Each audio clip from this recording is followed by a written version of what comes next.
Family life అనేది ఒక యుద్ధం. దేవుడు మనల్ని ఆర్థిక పాత్రలో పడేశాడు. Be alert, protect yourself. Shopping ఒక లిమిటెడ్ పెట్టుకోండి. మంచిగా చెప్పి చూడండి. వినలేదంటే గట్టిగా చెప్పండి, అది లేదంటే బతిమిలాడి చెప్పండి. వైఫ్ని షాపింగ్కి ఆపలేని వాళ్ళు మాత్రం వీలైనంత త్వరగా మారిపోండి. మీ వల్ల మాకేం ఉపయోగం లేదు. గుర్తుపెట్టుకో, నీకంటే ఆర్థికవేత్త ఎవడు లేడు ఇక్కడ. నీకేదనిపిస్తే అది చెయ్యి. షాప్ వాడి మాట వినొద్దు, ఆన్లైన్లో ఆఫర్లు అసలు వినొద్దు. నీ కార్డ్ లిమిట్ 10,000 అయితే రెస్ట్రిక్ట్ ఫర్ 5,000. కేకితే క్రెడిట్ కార్డ్ అమ్మయ్యా అనాలి.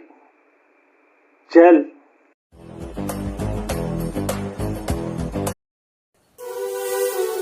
పూరి అప్పుడేదో సరదాగా అన్నానని అబద్ధం చెప్పద్దు. సరదాగా అనలేదు, నిజంగానే అన్నాను. నువ్వెంత రుచిగా వంట చేస్తావని నాకు అప్పుడు తెలీదు. నీ పెళ్ళైన కొత్తలో ఎలా ఉండని ఇప్పుడు అలానే వండుతున్నా. కానీ నాకు అనిపించట్లేదు. రోజు నువ్వు కష్టపడి కూర చేస్తావు పూరి, ఎప్పుడో ఒకసారి బాగుందనిపిస్తుంది. కానీ రోజు అది అలానే ఉంటుంది. తేడా అక్కడ లేదు, ఇక్కడ ఉంది. అర్థం కాలేదా?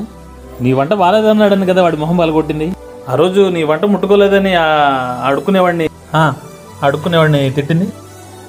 ఇంకెలా చెప్పను? ఎంత కంగారు పడిపోయారా పాపం బ్యాంకు వాళ్ళు. 15 రోజుల నుంచి అల్లకల్లం అయిపోయిందంతా.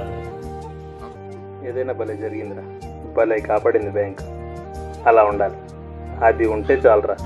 ఆ తర్వాత ఏదైనా. సరిగ్గా చూడు, అందులో అప్పులు కట్టాల్సినోడు ఉన్నాడు, ఫీజులు కట్టాల్సినోడు ఉన్నాడు, ఈఎంఐలు కట్టాల్సినోడు ఉన్నాడు, హౌసింగ్ లోనోడు ఉన్నాడు, కారు లోనోడు ఉన్నాడు. ప్రతి ఒక్కడి దాదాపు ఒకటే. దేవుడా నా శాలరీలో ట్యాక్స్ డిడక్ట్ అవ్వకుండా చూడు, దేవుడా నా శాలరీలో ట్యాక్స్ డిడక్ట్ అవ్వకుండా చూడు. అవన్నీ చూసి నటనలు అనుకుంటున్నావే, అవి నటనలు కాదే. బ్యాంకులు మంచివిరా, బ్యాంక్ అంటేనే మంచిది.